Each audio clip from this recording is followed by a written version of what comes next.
शारीरिक और मानसिक स्वास्थ्य का, ये पूरा जो प्रकल्प है ये सरकार के स्वास्थ्य की सेवाओं के दायरे में आता है। और देर ही सही 15 वर्ष बाद स्वास्थ्य मंत्रालय ने पतंजलि योगपीठ की सुध तो ली।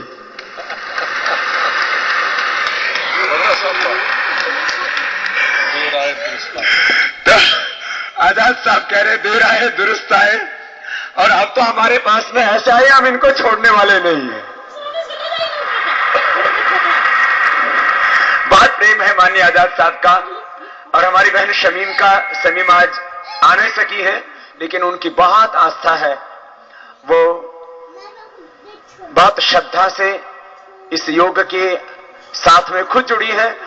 माननीय बहन शमीम जी, मिसेज आजाद, वो खुद योग करती हैं और माननीय आजाद साहब खुद योग अभ्यास करते हैं। तो हमारे योगी स्वास्थ्य मंत्री हैं। और पतंजलि योगपीठ ने पिछले संस्थागत 15 वर्षों में और यूं लगभग 18-20 वर्षों की साधना में 100 करोड़ से ज्यादा लोगों तक योग को पहुंचाया है। 1000 से ज्यादा वैद्य हमारे सेवा देते हैं। प्रतिदिन करीब 50,000 रोगी पतंजलि योगपीठ और हमारे जिला स्तर पर संचालित पतंजलि चिकित्सालयों में आकर के आरोग्य लाभ प्राप्त करते हैं।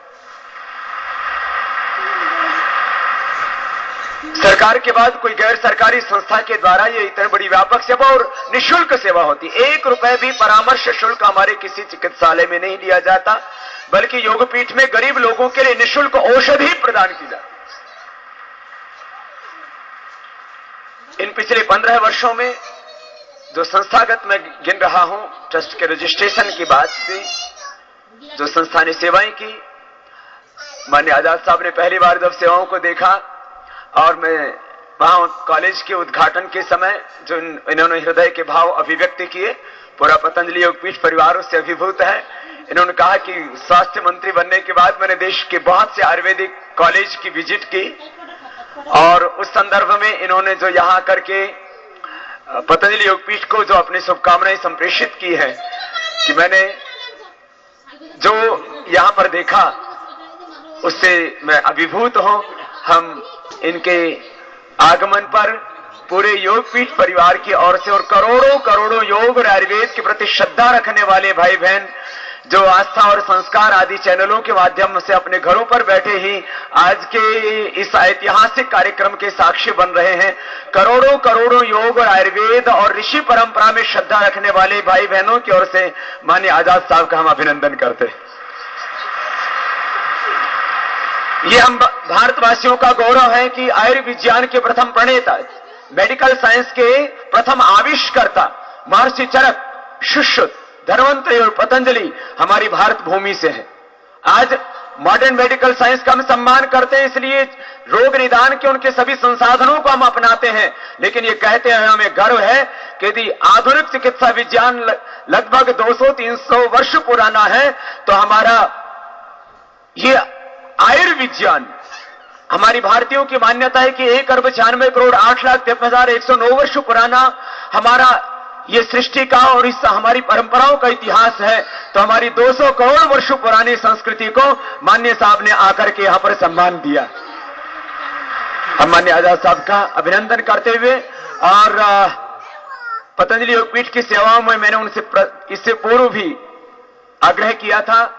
माननीय प्रधानमंत्री जी से भी मैंने, माननीय आजाद साहब के कहने के बाद उनसे भी मैंने आग्रह किया कि हम योग और आयुर्वेद के ऊपर क्लिनिकल कंट्रोल ट्रायल और आयुर्वेद में हम एनिमल ट्रायल करना चाहते हैं, क्योंकि योग में तो हम एनिमल ट्रायल नहीं कर सकते। आयुर्वेद में हम एनिमल ट्रायल और योग में हम क्लिनिकल कंट्रोल ट्रायल करना चाहते हैं, और योग और आयुर्वेद को पूरे विश्व पटल पर हम प्रतिष्ठापित करना चाहते हैं कि पूरी दुनिया दोबारा से योग और आयुर्वेद की शरण में आ रहे। पूरी दुनिया के 650 करोड़ लोगों को हम योग के माध्यम से निःशुल्क आरोग्य दे सकते हैं। दुनिया के वो गरीब लोग, बहुत से गरीब मुल्क हैं दुनिया के, जो महंगी चिकित्सा पद्धति से एलोपैथ आदि से लाभ नहीं ले सकते, वो योग के द्वारा लाभ ले सकते हैं। मैं आज अब चाहूंगा कि योग और आयुर्वेद की सेवाओं को लेकर के माननीय आजाद साहब पहले से ही प्रतिबद्ध है।